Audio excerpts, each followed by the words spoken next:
Higher and lower pleasures.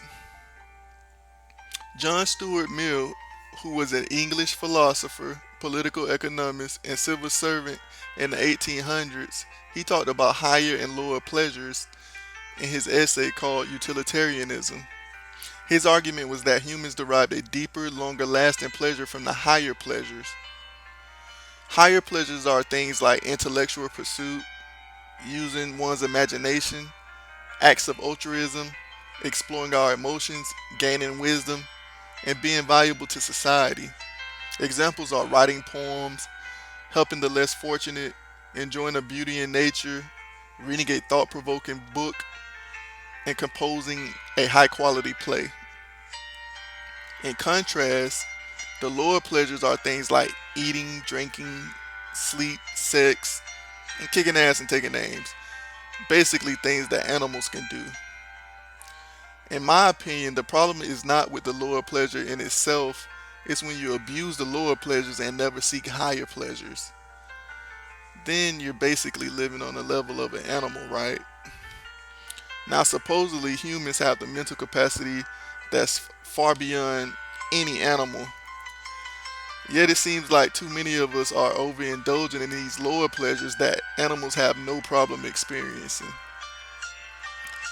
I think it might be because the lower pleasures are easier to get to. You can do it quicker and with less effort. You know, that instant gratification, hence the microwave society.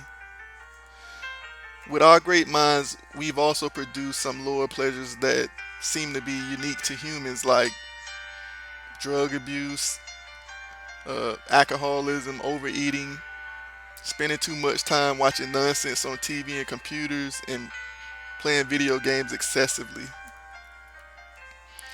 I'll say that these are lower pleasures because while it leads to instant gratification, it doesn't really benefit us in the long run, and it may be even detrimental to our overall well being. According to Mill, the higher pleasures have greater staying power, and I agree.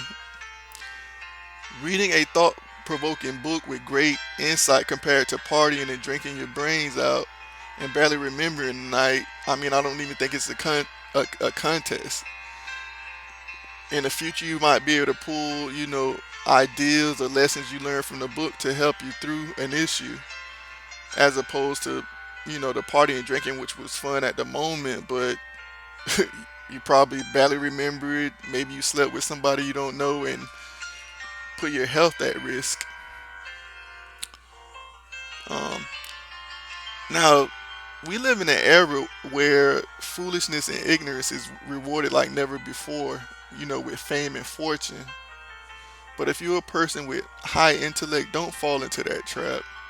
We need people like you because, in all honesty, those are the types of people who keeps the world turning.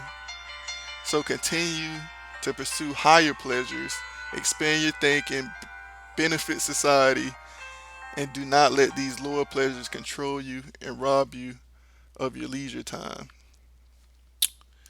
There is an irony in the higher pleasures. The higher pleasures can lead to discomfort and dissatisfaction at times. People who consistently pursue the higher pleasures will have a greater sense of their potential and limitations. Therefore, if you're not even close to utilizing your potential, or if you're much more limited than previously thought, that can lead to some discomfort.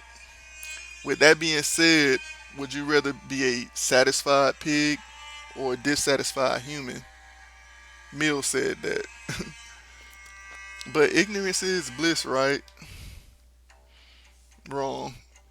So if you're the type of person and you do things that involve more, cognition, and other people see it as boring and dull, don't let that get to you.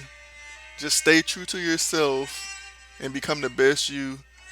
Because when you're on your own unique path, that's when you get to the greatest existence, self actualization.